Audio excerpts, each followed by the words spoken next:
So you want to do a remix. Where do you start? Let's get to work. Jimmy, make music. Now there's three main reasons why you're going to make a remix. One is you just want to switch up a record you might like.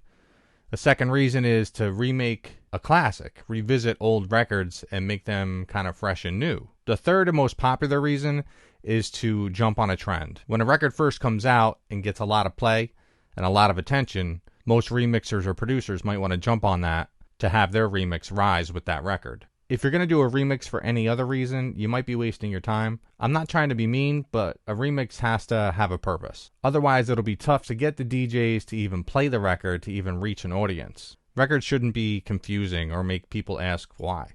Let's take a look at one method to making your remix. When you start the process, you're actually kind of working backwards because you already have the vocals. If you don't, here are a couple sites that'll help you out. One of the sites I use is remixpacks.club.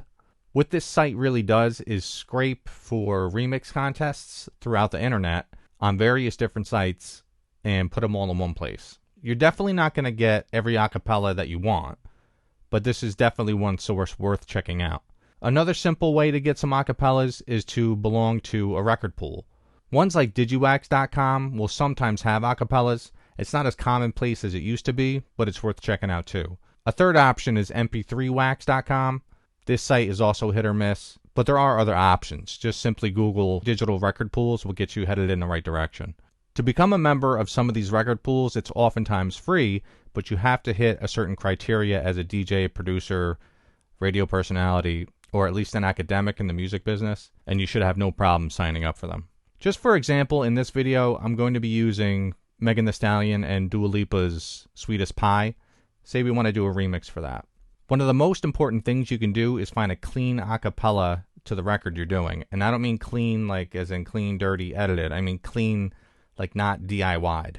There are a lot of apps floating around that'll make acapellas, but oftentimes they're filtery sounding and just not all that good. So if you can get one directly from the music distributor in one of the record pools or in a remix contest, that would be ideal. One of the things you want to do is learn the major key that the song is in and the BPM. Those are really important. One of the sites I use for that is tunebat.com, or you can simply Google your song BPM and you'll get a bunch of different options. You want to cross-reference these sites with other sites because sometimes they're wrong. This information is useful to keep in tune with the original song and the singer. Now, if they're rap vocals, this information doesn't matter as much as rap vocals aren't usually in a key, so to speak. Now, keep in mind when you're doing a remix, you want to make it ironic, so you want to make a fast record slow or a slow record fast. So you're going to take those BPMs and either cut them in half or double them just to make the song sound interesting. Now you say, Jim, I don't play instruments. I don't know what the key and the major and all that is. Don't worry about that. What you want to do is actually go straight to YouTube and literally Google the name of the song you're doing, piano.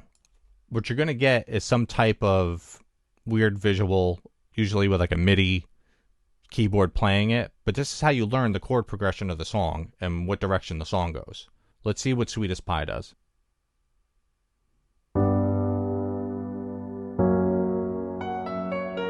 Okay, so I'm really just looking at these pink keys down here because that's the chord progression. The blue on the right is just emulating the words. Alright, so I'm really just going to teach myself how to play this. Each chord, just pause it. So I'm here, then I'm here,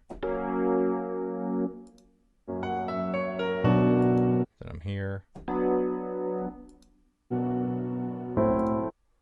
then I go here, and then here. Okay, so it goes.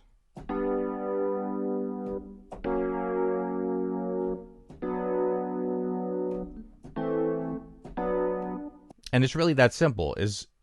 I know it seems confusing, but you don't have to necessarily play exactly what they're playing. You can kind of make your own emulation of it. You know what I mean? Or just even one note.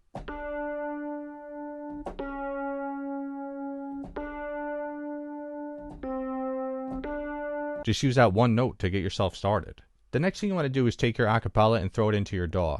Make sure that your DAW has your key set, and the BPM correct. Now, the BPM of this song is 124. So I'm going to slow it down and make like a half beat type of remix. When you throw it into your DAW, make sure you start the remix correctly and make sure that first word is starting in the right place. Does that make sense? Some people will start the record right on the one. Sometimes it's right before the one. Sometimes it's after the one. One thing I like to do to keep myself in time with the original is just put the original in my session and use it as a reference track. So here's the original. So she starts her vocals right on the one. So I'm going to make sure that mine is right on the one. Throw some drums in there. See how I'm starting right on the one like she does in the original? Okay. So now we have some type of drum. Don't mind anything that's darkened here. This is stuff that's already done. So now I know she's in time. One thing I like to do to keep my session clean too is just remove all the intro talk while I get this one count set up. And then you can always pull it back out. So now we know we have the drums and the vocal in time, and we know the chord progression. So we can just add the chord progression in there.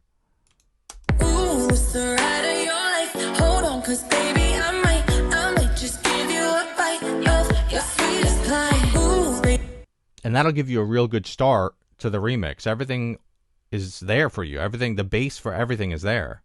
If you recorded your chord progression in MIDI too, you can just layer that bad boy with all different types of sounds. And even since you know the chord progression on the keyboard now, you can add whatever you want. I can't stress enough to really use the original track as a reference and make sure you stay in time with the breakdowns and the pauses. You want to move your instrumentation around those. Let me give you an example. So when I did a remix on Adele's Oh My God, when she comes out of the verse, she doesn't start right away on the one. There's like a 2-bar pause, and then she starts. One,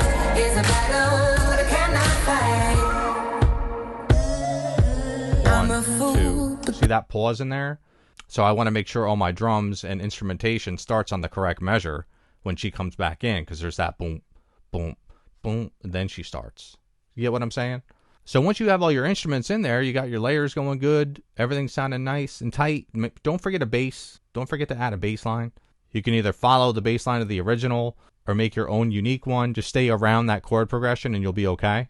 You're going to mix it, master it, export it, and it's ready to go out. Just some quick notes. When you're in your DAW, select all, select everything, and just pull it to the right a little bit. See how I just do a little bit like this? It just gives this some space to breathe within the actual WAV or MP3 file that you're sending out, just so that software can read it a little better. There's nothing more I hated as a DJ to get a record and the music starts right on the start of the file.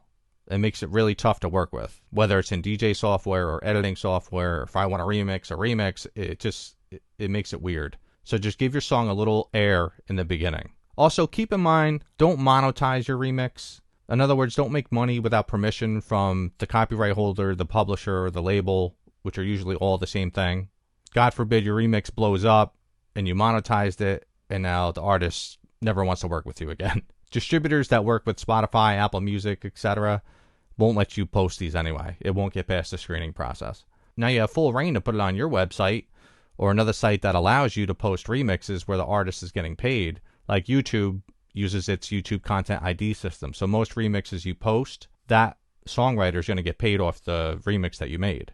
So until streaming services like Spotify, Apple Music, Deezer, Amazon Music, until those services have a plan in place to pay the original songwriter, stay away from them with your remixes for now. I'm sure they'll have something in the future where the artist will get paid or the songwriter will get paid, but for now, just steer clear of that and post them in safe places on the internet.